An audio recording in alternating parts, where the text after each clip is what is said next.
जय बोलो देवादिदेव 1008 श्री भगवान महावीर स्वामी की जय जय जय। अहिंसा परमो धर्म की जय जय जय। परम पूज आचार्य गुरुवर श्री विद्यासागर जी महाराज की जय जय जय। बोलिए परम पूज प्रमाणिक संत मुनिवर श्री 61 प्रमाण सागर जी महाराज की जय जय जय। मुनिवर श्री 61 अरह सागर जी महाराज की जय जय जय। पाप हमारे जीवन में संताप देता है, भावात्मक पाप हमारा पतन कराता है। हमें पाप की क्रिया के साथ साथ पाप भाव से बचने का पूर्ण प्रयास करना चाहिए। जब तक हम भावात्मक पाप से नहीं बचते, तब तक हम अपने जीवन की वास्तविक उन्नति नहीं कर सकते। हमारे अंदर की जितनी भी नकारात्मकताएं हैं, ये सब की सब पाप है, जो हमारे भीतरी और बाहरी व्यक्तित्व को विकृत करते हैं, हमारे चेतना के विकास को अवरुद्ध करते हैं। हमारी पूरी कोशिश इन्हें नियंत्रित करने की होनी चाहिए और वृत्तियों के परिष्कार से ही जीवन में निखार आता है। इस आशय की बात विगत कई दिनों से आप सबके बीच चल रही है। आचार्य कुंद ने हम सबको इस विषय में जो मार्गदर्शन दिया, आज उसी कड़ी को मैं आगे बढ़ा रहा हूँ। लगभग 5 दिन से जिस गाथा पर बात चालू है, आज उसे लेकर उसकी अगली कड़ी की चर्चा आपसे करता हूँ। चर्या पमाद बहुला कालुष्यम लोलदाय विषयेषु पर परिताप पवादो पावस्य आसवम कुनदी। कल हमने कहा था पर परिताप से बचो, ये पाप है। आज आचार्य कहते हैं पर अपवाद से बचो। पर अपवाद एक बड़ी जघन्य वृत्ति, जो पाप है। प्रायः लोग इस बात पर कम ध्यान रखते हैं। पर अपवाद का मतलब क्या? दूसरों पर झूठा दोषारोपण करना, दूसरों की निंदा करना, दूसरों को नीचा दिखाने की कोशिश करना या उन्हें अपमानित करना, ये सब परापवाद है। अपने मन से पूछो, मेरे द्वारा ऐसा भाव तो नहीं होता, ऐसी क्रिया तो नहीं होती, मैं औरों के प्रति कैसी दृष्टि रखता हूं? संत कहते हैं, सच्चे अर्थों में तुम अपने जीवन का विकास करना चाहते हो तो औरों के प्रति तुम वैसी ही दृष्टि रखो जैसी दृष्टि औरों से तुम अपने प्रति रखना चाहते हो। आप क्या चाहते हो? लोग मेरी प्रशंसा करें, तो आप भी लोगों की प्रशंसा करने की आदत डालिए। आप क्या चाहते हैं? लोग मेरे अनुकूल रहे, तो आप लोगों के अनुकूल जीने का अभ्यास बनाइए। आप क्या चाहते? लोग मुझे सहयोग दे, तो आप लोगों को सहयोग देने की आदत डालिए। जैसा व्यवहार आप लोगों से अपने प्रति चाहते हैं, वैसा ही व्यवहार आपको लोगों के प्रति करना चाहिए। ये धर्म का सबसे व्यवहारिक स्वरूप है। बात पर अपवाद की है, दूसरों पर झूठा दोषारोपण प्राय लोग करते हैं। अपने मन से पूछो, मैंने अपने जीवन में आज तक किसी पर मिथ्या दोषारोपण किया या नहीं किया? अगर देखोगे ना तो इसका कोई ना कोई रूप तुम्हारे साथ जुड़ेगा, और कुछ रूप तो ऐसा है जो रोज जुड़ता है। पर अपवाद ये पाप है, इस बात को हृदय में बैठाना है। इसका पहला रूप झूठा दोषारोपण, मिथ्या दोषारोपण।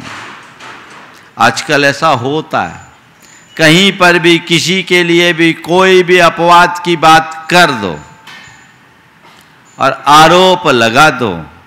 और आजकल तो सोशल मीडिया इसकी जड़ बन गई। अपनी बात कह के निकल जाओ, सही है गलत है हमें उससे मतलब नहीं, पर इससे सामने वाले को कितनी वेदना होती है, कैसा कष्ट होता है, उसके बारे में किसी ने सोचा? ये एक प्रकार की हिंसा, इसलिए पाप है। कभी भूल करके भी पर अपवाद मत करो। लेकिन कुछ लोग हैं जो आदतन ऐसा करते हैं, और कुछ लोग हैं जो अपने अहम के कारण ऐसा करते हैं। आदतन करने वाले बड़े निकृष्ट किस्म के लोग होते हैं। मैं तो कहता हूं उन लोगों से सुरक्षित दूरी बना करके रखना जो दूसरों के ऊपर दोषारोपण करते हैं या दूसरों की बुराई करते हैं।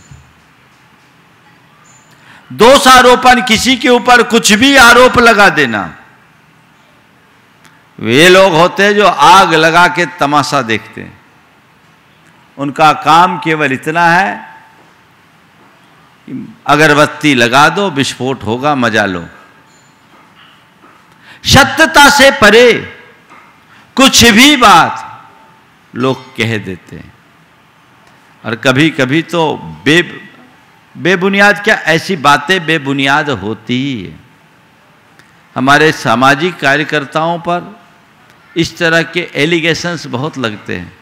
अपवाद लगाने वाले लोग हैं, योगदान देने वाले कम, लेकिन अपवाद लगाने वाले लोगों की भरमार है। कई लोगों का मन इससे टूटता है और उसके कारण नई पीढ़ी भी विमुख हो जाती है। एक स्थान पर मैं था, देखिए कैसे लोग अपवाद करते हैं। एक भाई आया, एक गौशाला हमारी प्रेरणा से खुली थी। 1998 में गौशाला खुली और मैं उससे अब पूरी तरह अपडेट था। बहुत व्यवस्थित गौशाला चल रही थी। एक भाई आया और मुझसे कहता, महाराज गौशाला में तो करोड़न को घोटालो है। बुंदेलखंड की बात है, गौशाला में करोड़ों का घोटाला है। मैं जान रहा था कि ये आदमी बेबुनियाद बात कर रहा है और द्वेषवश कर रहा है। मैंने उससे कहा, भैया तुम इतनी सारी बातें कर रहे हो, तुम्हारे पास इसका कोई प्रमाण? महाराज पक्को सबूत है। ठीक, संयोग उसी समय गौशाला के अध्यक्ष, मंत्री, कोषाध्यक्ष और उपाध्यक्ष, चारों प्रमुख पदाधिकारी हमारे दर्शन के लिए आ गए। वो व्यक्ति वहीं बैठा। मैंने पूछा, भाई ये बताओ तुम्हारी गौशाला में अब तक कितना ट्रांजैक्शन हुआ है? बोला कुल 87 लाख का। ट्रांजैक्शन कितने का हुआ है? कुल 87 लाख का। बोले अच्छा, किया क्या क्या है? बोला 27 एकड़ जमीन खरीदी, उसकी बाउंड्री की, 10 काऊ शेड बनाया। बोले भी गायें कितनी हैं? बोले 1200 गायें अभी संरक्षित हैं। कितने दिन हो गए? बोले महाराज जी 98 और 2001 आप हिसाब लगा लीजिए, 3 साल हो गए। हमने कहा ये बताओ भाई, वो व्यक्ति बैठा वहीं, उसकी तो हवाई और उड़ रही। हमने अभी स्थिति क्या है? तो कोषाध्यक्ष ने कहा महाराज जी 10 लाख रुपया का ओवरड्राफ्ट है, मेरे रुपए लगे हुए हैं, भूसा के लिए पैसा नहीं था, मैंने गांठ से लगा दिया। मैंने उस व्यक्ति की तरफ देखा और कहा भैया तुम तो कह रहे थे करोड़ों का घोटाला है और कुल ट्रांजैक्शन ही 87 लाख का हुआ, इतनी सब चीजें क्या हवा में हो गई? उसकी तो हवाइयां निकलने के लिए। हम बोले आज के बाद कभी किसी के प्रति ऐसे शब्दों का प्रयोग मत करना, ऐसा करके तुम कितना पाप कर रहे हो तुम्हें पता है? निराधार हमने सुनी है तो सुनी सुनाई बातों को कहने से क्या मजा? इस तरह के अपवाद नहीं करना। समाज में, परिवार में, मित्रों के मध्य, पर क्या बताऊं, अब तो लोग संतों को भी नहीं छोड़ते। संतों के संदर्भ में भी कुछ भी बातें कह दे, झूठी बातें, आधारहीन बातें, बेबुनियाद बातें, ये घोर नीच कर्म है। एक संकल्प लो कि मैं कभी भी किसी पर अपवाद नहीं लगाऊंगा, परापवाद यानी झूठा दोषारोपण नहीं करूंगा। 4 चरण है, चारों से बचना मुझे। हमारा धर्म तो कहता है कि किसी में बुराई दिख भी जाए तो उस बुरे को भी सीधे सीधे बुरा मत कहो, उसके प्रति सतर्क रहो, सावधान रहो, ये बात अलग है, लेकिन बुराई की चर्चा भी मत करो। इससे अपने आप को बचा करके निकालो।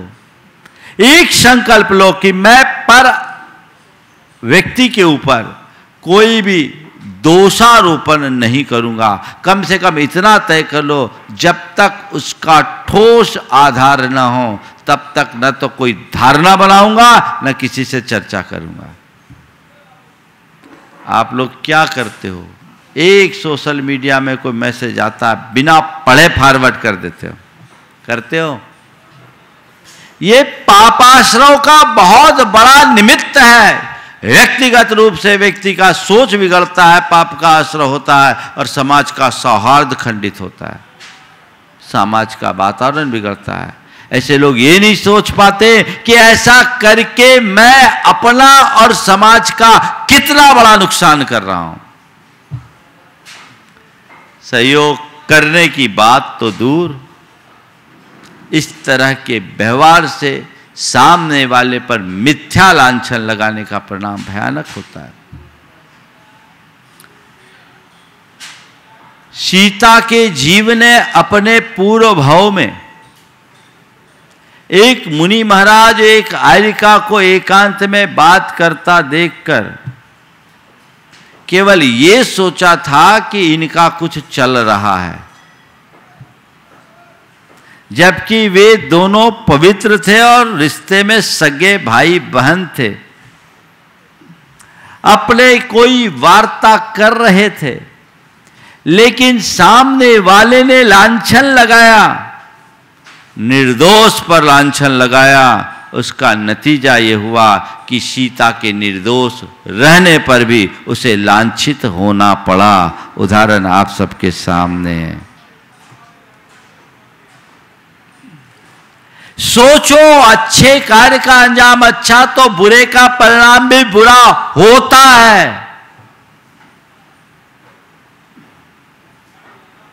संकल्प लो, गांठ बांध लो कि नहीं, मिथ्या दोषारोपण नहीं करूंगा। एक बात। दूसरी बात, निंदा, दूसरों को की निंदा करना। कुछ लोगों की आदत होती है, वो दोषारोपण तो नहीं करते, आरोप तो नहीं लगाते, लेकिन व्यक्ति की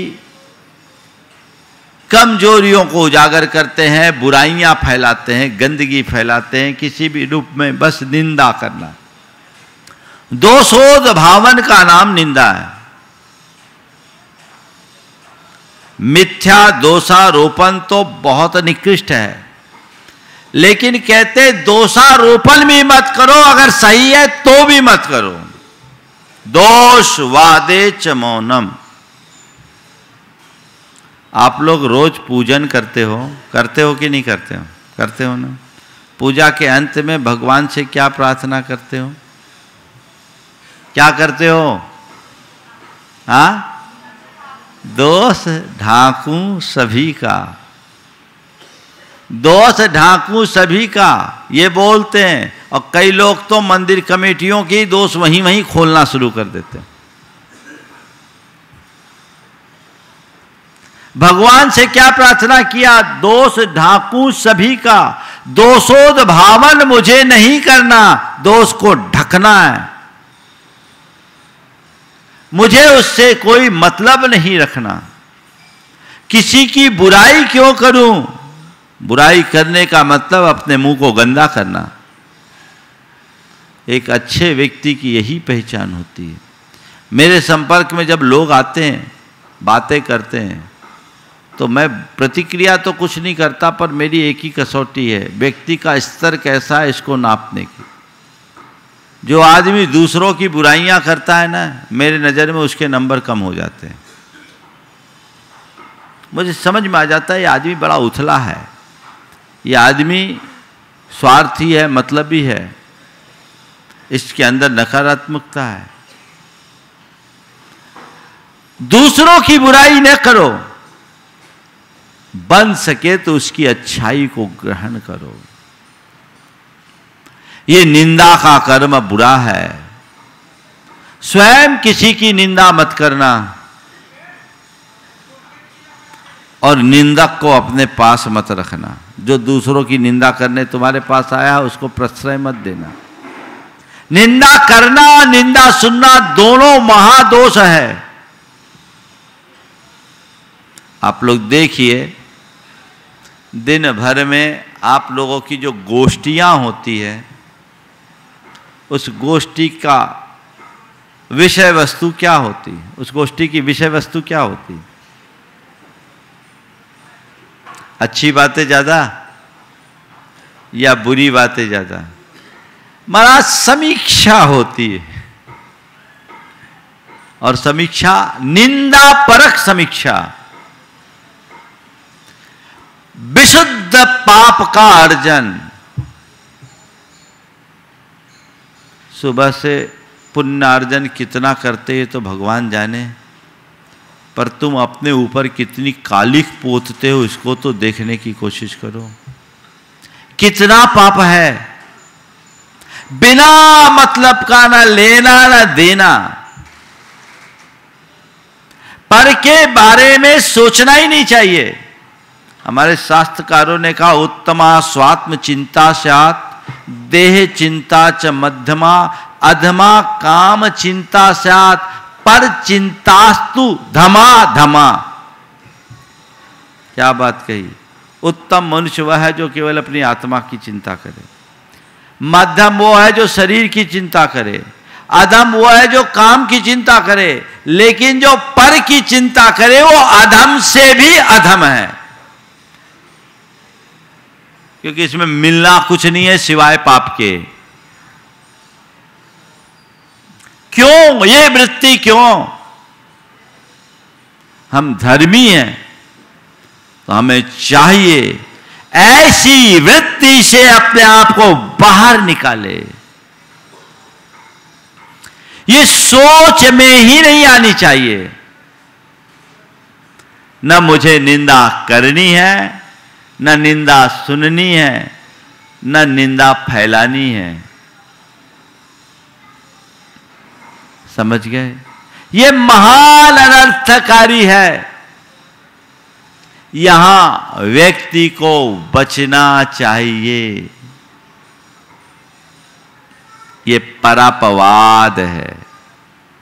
निंदा करना घोर निंदनीय कर्म है। ये बात अपने मन मस्तिष्क में अंकित कर लीजिए। घोर निंदनीय कर्म है। ये किसी भी स्थिति में नहीं होनी चाहिए। तब हम अपने जीवन में कुछ अच्छा घटित कर पाएंगे। तीसरा चरण है परअपवाद का। दूसरों को नीचा दिखाने की कोशिश करना। ये सब अपने अहंकार के कारण होता है। हम बड़े हैं,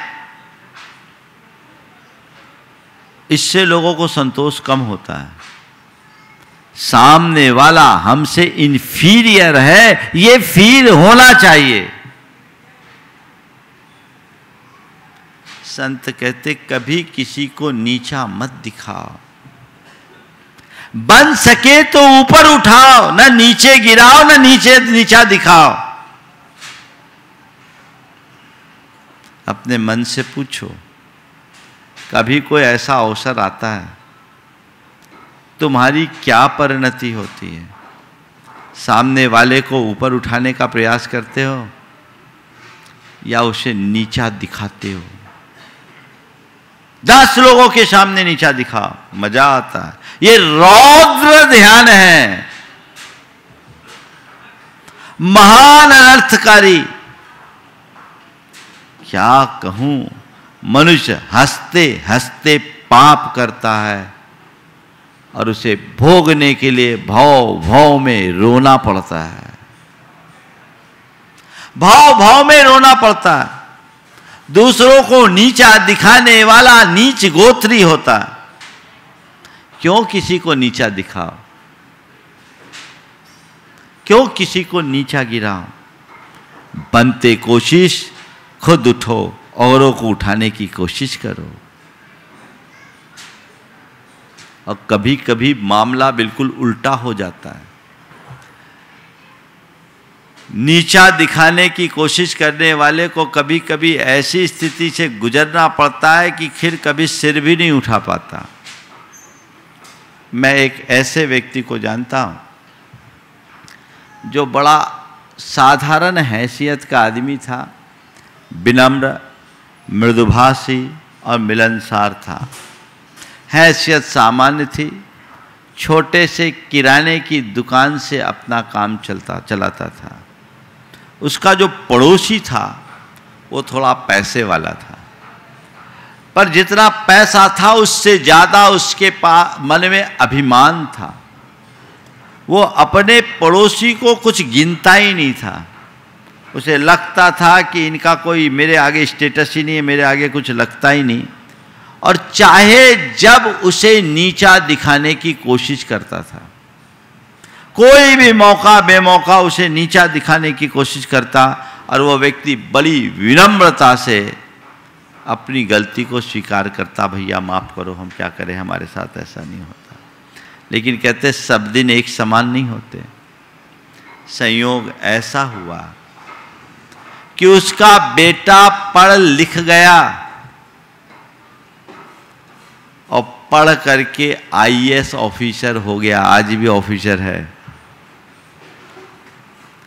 अब सामने वाला घबराए, जिसका बेटा ऑफिसर हो गया, आईएएस बन गया, तो उसकी हैसियत तो सब समझते क्या होगी। आईएएस ऑफिसर हुआ, सामने वाले को अब पूरा उसका व्यवहार बदलने लगा। अब सामने वाला उसकी प्रशंसा करने लगा और मन ही मन डर लगने लगा कि मेरे इस दुर्व्यवहार का मुझसे बदला न ले। लेकिन उस व्यक्ति ने उसकी आंखें खोल दी कि भैया, मैं जो पहले था वही आज भी हूँ। तुम अपना नज़रिया बदले हो, पर मैं तुमसे केवल इतना कहना चाहता हूँ, किसी भी व्यक्ति का आकलन उसके बाहरी स्टेटस से मत करो, आंतरिक गुणों से करो। ये न तो कल था न आज रहेगा, कोई इसका भरोसा नहीं। आपने जो किया वो आप जाने। लेकिन एक बात ध्यान में रखना, दिन सबका बदलता है। दिन सबका बदलता है। उसका बेटा जिसने अपने पिता के इस अपमान को देखा था, भोगा था, उसके हृदय में बड़ा आक्रोश था। वो चाहता था कि सामने वाले को सबक सिखाया जाए, लेकिन उसके पिताजी पूरे धर्मी, उन्होंने अपने बेटे को समझाया, मुझसे कहलवाया, महाराज जी से कहिए अपनी सोच अच्छी रखे, वो तो केवल निमित्त था, हमारा तो काम अपना हो गया। सोच, दूसरों को नीचा दिखाने का प्रयास कभी मत करना और किसी को नीची दृष्टि से देखना नहीं। हो सकता कल वो तुम्हारा बाप बनकर तुम्हारे सामने खड़ा हो जाए और तुम्हें हाथ जोड़ने को मजबूर होना पड़े। मैथिली चरण गुप्त की ये पंक्तियां बहुत सार्थक है। जो आज एक अनाथ है, नरनाथ कल होता वही। जो आज एक अनाथ है, नरनाथ कल होता वही। जो आज उत्सव मग्न है, कल शोक कर रोता वही। ये जीवन की वास्तविकता है। ये अभिमान क्यों? तो तीसरा रूप है पर अपवाद का, किसी को नीचा दिखाने की कोशिश करना। और चौथा रूप है किसी को अपमानित करना। ये घोर अधर्म है। कभी किसी की इंसल्ट मत करो, किसी को अपमानित मत करो। तुम कितने भी बड़े हो, ध्यान रखना, विनम्रता को जीवन का आदर्श बनाकर चलना चाहिए। और विनम्रता का अर्थ केवल ये नहीं कि बड़ों का सम्मान करें। विनम्रता की पहचान ये है कि छोटों का भी मान रखे। जो व्यक्ति अंदर से बड़े होते हैं वे बड़ा विनम्र व्यवहार करते हैं। छोटा आदमी का भी मान रखते, कभी किसी का अपमान नहीं, और अपमान परक शब्दों का प्रयोग नहीं करते। ये पाप है, इससे हमें बचना है। ये चार रूप है पाप के, और हमें चारों रूपों से बचना है। अब सवाल है ये इनसे बचा कैसे जाए? तो इनका सबसे बड़ा कारण है अहंकार। ये सब चीजें अहम वश होते हैं। अहम और द्वेष ये दो ऐसे कारण हैं जिसके कारण व्यक्ति पर अपवाद करता है। अहम के कारण व्यक्ति दूसरों पर दोषारोपण करता है, अपनी गलती को भी स्वीकार नहीं करता, गलती खुद की रहती है, आरोप सामने वाले पर लगाता है। ये अहम को विसर्जित करे। और द्वेष बुद्धि जब होती है तो हमारे मन में सबके प्रति केवल बुराई दिखती है। जिससे प्रेम होता है उसकी बुराई में भी अच्छाई दिखती है, और जिससे द्वेष होता है उसके अच्छाई में भी बुराई दिखती है। तो अपने आप को इनसे बचाना है तो विद्वेष मिटाओ, प्रेम बढ़ाओ। पहली बात क्या करो? प्रेम पूर्ण संबंधों को विकसित करने की कोशिश करें। ये देखिए कि मेरा एक दूसरे से जो संबंध है वो प्रेम पूर्ण संबंध है या द्वेषपूर्ण संबंध। एक बात ध्यान रखना, किसी से प्रेम पूर्ण संबंध बनाने में वर्षों लग जाते हैं, और द्वेष के लिए तो एक स्टेटमेंट ही पर्याप्त है। एक सेंटेंस में प्रेम द्वेष में परिवर्तित हो जाता है। तो प्रेम को अपने जीवन की सबसे बड़ी पूंजी बनाओ और उसे अपने संबंध का आधार बनाओ। मेरे संबंध प्रेम पूर्ण हो, ये मेरा प्रयास होना चाहिए, और इसकी शुरुआत घर परिवार से होना चाहिए। कदाचित मैं औरों से प्रेम न रख पाऊं तो कोई बात नहीं, द्वेष भाव मेरे मन में ना हो किसी के प्रति भी। यदि किसी के मन में मेरे प्रति द्वेष हो, ऐसा लगता है, तुरंत हाथ जोड़ करके क्षमा मांग लो। न किसी के मन में द्वेष पलने दो और न खुद के मन में द्वेष रखो। क्षमा मांगने और क्षमा करने की वृत्ति जिसके अंदर आती है वो कभी परापवाद जैसे हीन कर्म कर ही नहीं सकता। ये भाव अपने अंदर जगाइए। प्रेम भाव को बढ़ाना हमारा लक्ष्य होना चाहिए, पर बड़ा मुश्किल है। हम प्रेम की बातें करते हैं और देश को पुष्ट करने की कोशिश करते हैं। बदलाव लाइए अपने नजरिए में, सोच को बदलिए, चिंतन को बदलिए, तब आपको समझ में आएगा कि जीवन का असली मजा क्या है। तो पहली बात, विद्वेष मिटाएं, प्रेम जगाएं। दूसरी बात, गुणग्राही दृष्टि लाएं। गुणग्राही दृष्टि यानी हर किसी में अच्छाई देखिए। जब हम अच्छाई देखेंगे तो बुराई दिखेगी नहीं, और बुराई दिखेगी नहीं तो बुराई करेंगे नहीं, बुराई करेंगे नहीं, अच्छाई से अनुराग होगा तो बुराई सुनेंगे भी नहीं, तो हम बड़े पर अपवाद से बच सकते हैं। आप किसी बगीचे में जाते हो तो वहां डालियों पे अपना सौरभ लुटाते हुए फूल भी दिखते हैं, और वहीं नीचे उसके सड़े गले पत्ते भी दिखते हैं।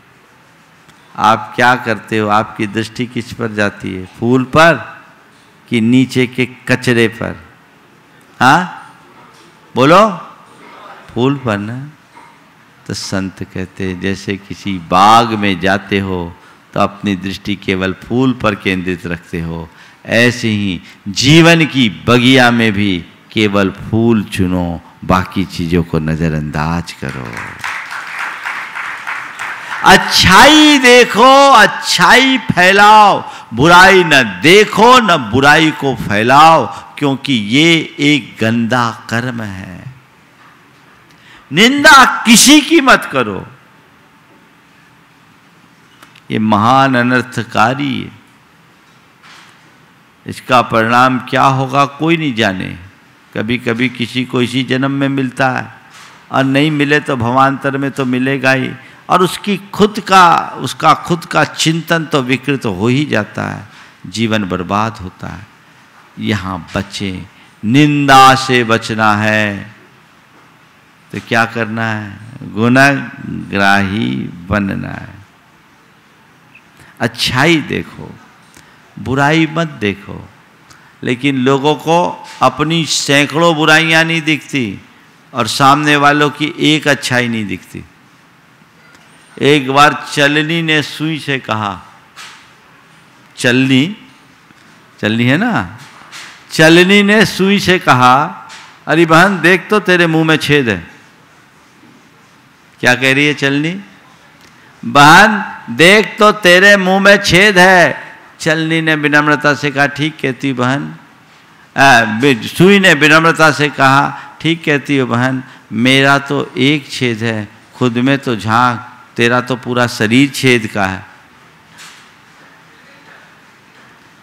दोष पराए बोल कर चलत हसंत हसंत। दोष पराए बोलकर चलत हसंत हसंत, और खुद के याद न आवही जाके आदि न अंत। अपने गिरेबान में झांक कर देखो, दूसरों का अगर देख सको तो अच्छा देखो। गुणग्राही दृष्टि पर अपवाद से अपने आप को बचाएगी, और फिर किसी को नीचा न दिखा करके खुद को आगे बढ़ाने में शक्ति लगाओ, यानी अपनी लाइन लंबी करें। क्या करें? अपनी लाइन लंबी। ईर्ष्या, विद्वेष, अहम, संकीर्ण मानसिकता, ये सब चीजें पर अपवाद के लिए प्रेरित करती है। उसे मिटाना है। प्रेम भाव रखो, विनम्रता रखो, गुणग्राही बनो और अपनी लाइन लंबी करो। आज लोग अपनी ताकत खुद की लाइन लंबी करने में कम, दूसरों की लाइन को काटने में ज्यादा लगाते हैं। अरे जितनी शक्ति दूसरे की लाइन छोटी करने में लगा रहे हो, उतनी शक्ति अगर अपनी लाइन को लंबी करने में लगा लो तो बड़ा मजा ही कुछ और होगा। दो भाई, एक भाई ने छोटे भाई से चीटिंग कर ली, देखो क्या होता है, और सकारात्मक सोच का अंजाम क्या होता है। छोटे भाई से चीटिंग की और बड़ा नुकसान हो गया, एक प्रकार का विश्वासघात भी था। छोटे भाई के बेटे ने कहा कि बड़े पापा पर केस कर दिया जाए, हम लोगों के साथ बड़ा अन्याय हुआ है, ये ठीक नहीं। और केस करने पर सामने वाला संगीन आरोपों में घिरता भी, एविडेंस पूरे थे, लेकिन जो बात कही वो बहुत ध्यान रखने योग्य है। बोला मेरे भाई हैं, नुकसान दिया, ठीक है, पर मैं सोचता हूँ जितनी ताकत बड़े भैया से केस लड़ने में लगाएंगे, उनको सज़ा देने में लगाएंगे, उससे उतनी एनर्जी यदि हम अपने बिजनेस को आगे बढ़ाने में लगाएं तो हम अपने आप आगे निकल जाएंगे। हमें अपनी शक्ति रचनात्मक दिशा में लगाना। लड़ करके हम क्या पाएंगे? वो अपनी करनी का फल खुद भोग लेंगे, हमें क्या करना है। उन्होंने अपने बेटे को समझाया, मेरे पास लेकर आए, बोले महाराज आप आशीर्वाद दो, संकल्पित कराओ कि आज के बाद ये मुझे घर में इस बात के लिए दबाव न डाले। ये भी दबाव डाल रहा है, इसकी मम्मी भी दबाव डाल रही, होता है घर में। अब बेटा और माँ मिलकर एक हो जाती तो बाप बेचारा क्या करे, वो बेचारा ही होगा। पर मैंने समझाया, बात मान गए। आपको क्या बताऊं, ये 7 वर्ष पुरानी घटना है और इन 7 वर्षों में वो 300% ग्रोथ दे दी अपने बिजनेस में, 300% ग्रोथ। अपने भाई से काफी आगे निकल गए। क्यों किसी को नीचा दिखाना, अरे खुद को ऊंचा उठाने की ताकत लगाओ ना। हमेशा एक बात गांठ में बांध कर रखना, नकारात्मकता नकारात्मकता ही बढ़ाती है। इसलिए हमेशा अपनी लाइन लंबी करना है। तो प्रेम पूर्ण संबंध बढ़ाएं, गुणग्राही दृष्टि रखें, अपनी लाइन लंबी करें और नित्य भावना योग करें। ये एक बड़ा प्रयोग है। आप भावना योग करके ये भावना भाएं, मुझे सकारात्मक रहना है, निज के प्रति और पर के प्रति। मुझे गुण देखना है, मुझे गुणग्राही बनना है। ये बात अंतर मन में भर दोगे तो कुछ दिन में आप पाओगे कि आप अपने जीवन की एक बड़ी बुराई से बच गए। अंततः ये तो अनर्थकारी ही है, इनमें हासिल कुछ नहीं होने वाला।